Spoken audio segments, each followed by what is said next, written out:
Assalamualaikum semuanya, marhaban lagi di vlognya Namira. Kali ini kita ada di Amer Palace, Amer Fort Jaipur. Nah, kali ini aku juga bakalan ngajakin kalian tour Istana Ratu lagi guys. Kali ini kita juga ditemenin sama Mr. Rajit. Ya, he is our guide for today. Dan dia bakalan ngajakin kita buat take a walk around the palace. Jadi pokoknya jangan skip videonya, terus tonton karena sekarang kita udah masuk palace-nya guys. Jadi kalian gak boleh skip pokoknya. 3, 2, 1.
Halo guys, finally we are heading to Amer Fort. Dan seperti biasanya transportasi darat itu selalu menjadi pilihan dari kebanyakan mahasiswa guys, karena ya ngirit lah. That's why today we are going by tuk-tuk. Tapi itu gak ngurangin sama sekali rasa bahagia kita, karena jalan di Jaipur tuh beda banget, asik banget udara. Bahkan di perjalanan unta tuh bisa bertaburan di mana-mana guys. Gunung-gunung, pemandangan, cuaca tuh nyatu banget, bikin kita tuh kayak betah banget ada di Rajasthan, ada di Jaipur. Belum lah ya guys, karena perbedaan cuaca di Delhi dan di Rajasthan itu quite significant. Bahkan bukan cuman itu, dari arsitekturnya aja kalian udah lihat. Kalau kalian adalah subscriber dan viewers aku, pasti di video-video sebelumnya kalian udah lihat tentang Redstone, Islamic arsitektur ataupun Mughal arsitektur. Sedangkan di video kali ini kalian beda banget, akan disuguhkan dengan yellow nuansa Hindu arsitektur banget. Bahkan gayanya aja nih contohnya buat naik ke atas fort, gajah yang udah mereka siapin guys. Nah buat kalian yang pengen ngerasain jadi Ratu Joda semalam, aku bener-bener rekomendasiin buat naik gajah ini sih. Tapi buat kalian yang takut ketinggian ataupun takut naik gajah, kalian juga bisa naik mobil atau jeep, but it's not for free. That's why kita milih buat jalan kaki aja, karena itu lebih ramah di kantong mahasiswa dan hanya membutuhkan modal, tenaga, dan keringat ya guys ya. And finally we are here, udah ada di gate utamanya dan kita sebentar lagi masuk ke dalam. But before it, I'm gonna say thank you so much for all my subscriber and my viewers yang udah komen-komen positif juga. Thank you so much. Oke, so kita masuk ke dalam. Untuk biayanya sendiri, kalau untuk mahasiswa kita kena charge 100 rupiah, sedangkan untuk turis biasanya dapat 500 rupiah. Setelah ngelewatin counter check-in, kayak dicek barang-barang gitu, akhirnya kita masuk ke dalam sini juga guys. Kita sampai di pelataran utama ya. Kita sebut aja ini pelataran utama, dan sekarang kita on the way ke Diwani Am. Nah, Diwani Am ini sendiri diambil dari bahasa Arab guys, dimana Diwan artinya kantor dan Am artinya umum. Jadi maksudnya adalah tempat pertemuan raja dan masyarakat umum. Nah, let's keep it for the moment, karena sekarang kita langsung fokus ke halaman utama daripada kerajaan. Ini bakalan penting banget karena setiap kerajaan itu selalu ada tempat, ada halaman utamanya guys, berfungsi sebagai tempat untuk para masyarakat baik maupun keluarga kerajaan untuk merayakan festival-festival mereka. Kurang lebih sih kayak gini guys cuplikannya.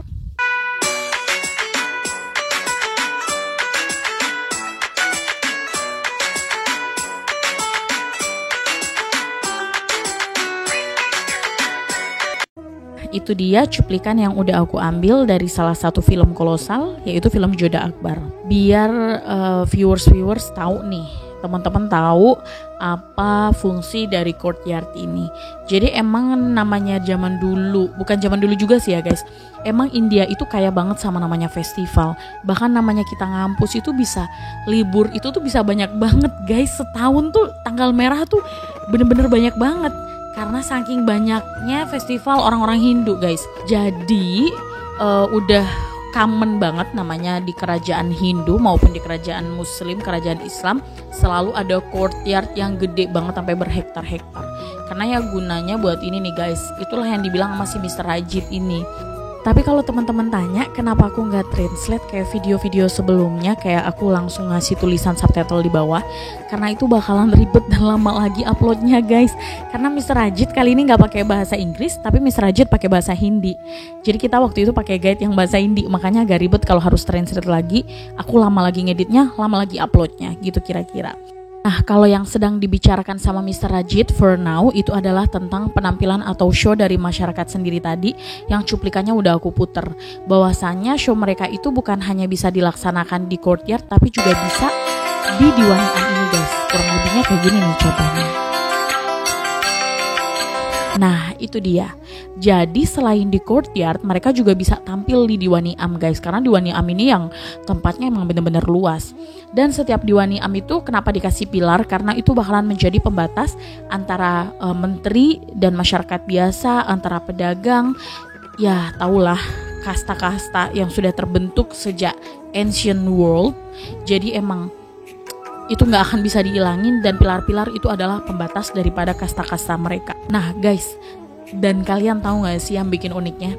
Kalian kalau pernah nonton film Bajirao Mastani yang pemerannya itu adalah Ranveer dan Deepika Padukone juga Priyanka Chopra, kalian bakalan bisa ngelihat di scene film itu bagian dari courtyard Amberfort ini guys, karena mereka syutingnya di sini. Gila, excited banget kan. Sayangnya kita nggak ketemu artisnya langsung guys. And here we are at the main building. Masya Allah tabarakallah. Gedung utama kita adalah Ganesh Gate. Dan ini adalah gedung yang setiap orang selalu mengabadikan momen dan foto mereka di gedung ini guys.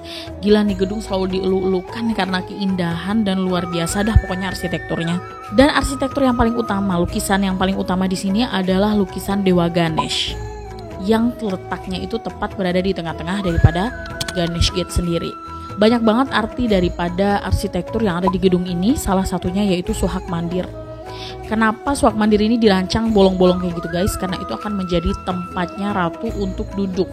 Jadi istilahnya ratu itu tidak bisa dilihat secara telanjang mata oleh masyarakat. Karena yang bisa melihat ratu secara langsung itu hanyalah keluarga kerajaan dan tentunya raja sendiri guys. Makanya ada arsitektur yang disebut dengan Suhak Mandir. Ya arsitekturnya tuh bolong-bolong biasanya. Oke, dan sekarang kita ngikutin langkah dari Mr. Rajit yang ngebawa kita ke salah satu ruangan yang berisikan water tank. Yap, ini adalah water tank yang berfungsi sebagai supplier air ke seluruh hammam ataupun kamar mandi, bathtub, semua pokoknya. Semua supplier air ke kerajaan ini. Nah, yang menjadi hal penting di sini adalah water tank ini guys bisa merubah suhu air dari dingin menjadi panas dan panas menjadi dingin. Keren banget gak sih? Padahal zaman dulu belum ada mesin loh. Nah sekarang kita langsung ditunjukin sama Mr. Rajit tamannya, tempat bermainnya Ratu Joda guys. Ini dia cuplikannya. Nah itu dia. Jadi Ratu Joda sama pengawal-pengawalnya itu suka mainan di situ guys, sama dayang-dayang. Nah ini juga Mr. Rajit nunjukin ke kita bahwasanya pemerintah tuh sangat menjaga originalitas dari bangunan ini. Sampai-sampai bener-bener cat aja nggak boleh. Jadi bener-bener cat yang nempel di dinding ini tuh bener-bener masih original banget. Dan sekarang Mr. Rajit lagi memandu kita buat ke another building.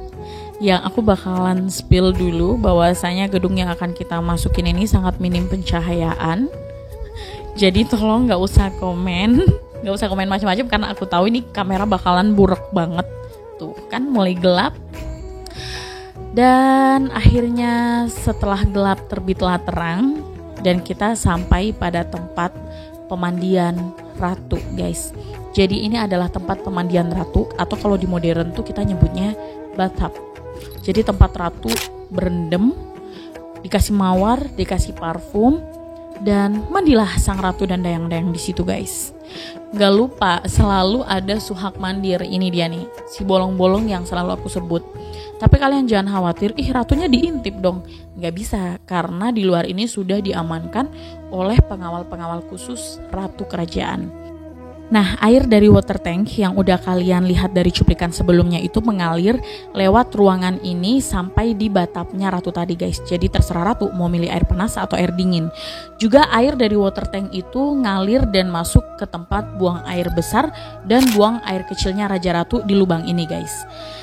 Aduh, nggak mau bahas tentang itu lama-lama karena pasti kalian bakalan shock kenapa bisa-bisanya tempat buang air raja dan ratu modelnya seperti itu. Dan itu masih mending guys, karena masyarakat zaman dulu itu kalau buang air kira-kira dimasukin ember dan dibuang di depan rumah ataupun di belakang rumah. Tapi jangan khawatir karena kita bakalan bahas tentang bagaimana tempat buang airnya raja sama ratu itu di vlog lain. Jadi kalian yang mau, ini beneran deh, kalian yang bener-bener kepo sama sejarah gimana ceritanya kayak raja sama ratu aja tempat buang airnya kayak gitu, gimana masyarakatnya zaman dulu yang aku bilang cuma ditaruh ember dan dibuang di depan ataupun di belakang, kalian komen di bawah. Kalau banyak yang komen, aku beneran mau bikin vlog tentang itu. Oh ya, ini gak nyambung banget antara omongan sama tempat yang lagi aku shoot. By the way, ini adalah Diwani Host. Diwani Host ini adalah tempat perkumpulan raja dan tamu-tamu dari kerajaan lain, kayak raja-raja lain ataupun ratu-ratu lain guys. Ya kita bilanglah tamu VIP. Masya Allah, subhanallah, tabarakallah. Tempatnya bener-bener bikin kalian speechless. Gimana enggak? Semua ukiran di ruangan ini terbuat dari pecahan kaca yang kecil-kecil banget, yang dibentuk seindah mungkin dan dibentuk menyerupai bunga, lukisan, ornamen. Bahkan ada yang dibuat dari kepingan besi-besi kecil guys. Sebenarnya ini enggak out of the box banget, tau gak? Beda banget sama arsitektur Mughal yang mereka itu mengandalkan batu, marmer, batuan langka lainnya. Itu dia yang mengakhiri vlog kita hari ini dengan ketemunya sama anak-anak SMP ini. Seru banget. Dan kalau kalian masih mau, jangan lupa komen di bawah ya guys. Assalamualaikum.